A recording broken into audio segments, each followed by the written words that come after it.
Our bench is just like any other bench. It's wooden and damp, surrounded by cigarette butts and bits of glass, and everything is completely boring about it, except it's our bench. I'm here first, as usual. By the time she gets here, it's muggy and hot, and I tell her I already want to go. She reminds me this is my idea, and I'm the only reason she committed to the whole thing.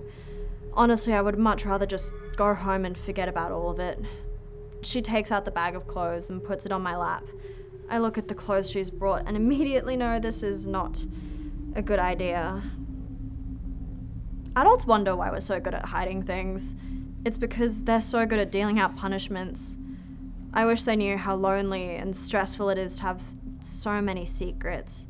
They make it so that you can't undo one part of your story. You have to keep all these different stories juggling just so that you can stay the same person. I'm so tired of keeping all these different versions running for everyone else's benefit. I'm so tired of all the things that I never say. She tells me I should go get changed first. We never use the old park toilets. So if someone comes down the path towards our bench, the other person says, "The Elf King is risen," and I don't remember why we say that.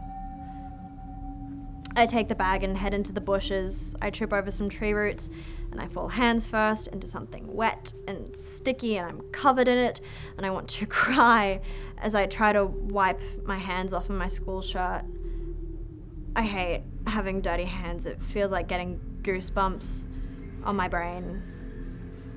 I walk out from behind the trees and she's talking to some boy.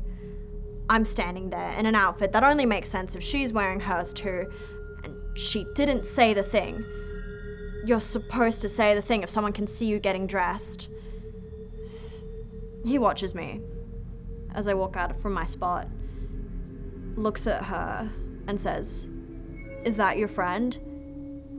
And she has this look in her eye as she pauses, glances at me and says, "No." I stand there like a tree losing all its leaves in a freak gust of wind. And then she laughs, even though nothing funny has happened, and says, "Just joking."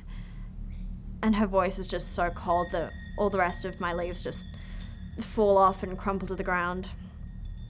I hold the bag of clothes out towards her and she says she'll be back in a minute and she walks down the path. He follows. It's different standing in the park by myself. I wish my uniform wasn't dirty. But the old water fountains are empty and there are things crawling across the bottom of it. I try to imagine being connected to the earth the way stone is. Heavy and meaningful, full of purpose. I imagine water pooling at the depths and all these walking, crawling things learning to swim or float. I sit down on our bench and hear her new laugh ringing through the trees. It's fine for her. There are never any consequences. Her mum's an angel. Her mum will pick us up at 3 a.m. and make us snacks. Her mum will do anything for her. She knows I can't go home like this. I wait for another 15 minutes before deciding to go to hers by myself. Her mum lets me in and asks why she's not there. Even angel mums don't deserve the whole truth all the time. Even bad friends deserve the benefit of the doubt. I tell her something about helping out after school and go up to your room and wait. It's the little domestic things I remember from that day. The way your mum had tidied your bedroom. The way we wait downstairs. The way you walk in the door 3 hours later. A silhouette. The way you say he didn't even look. The way they say there's nothing you could do.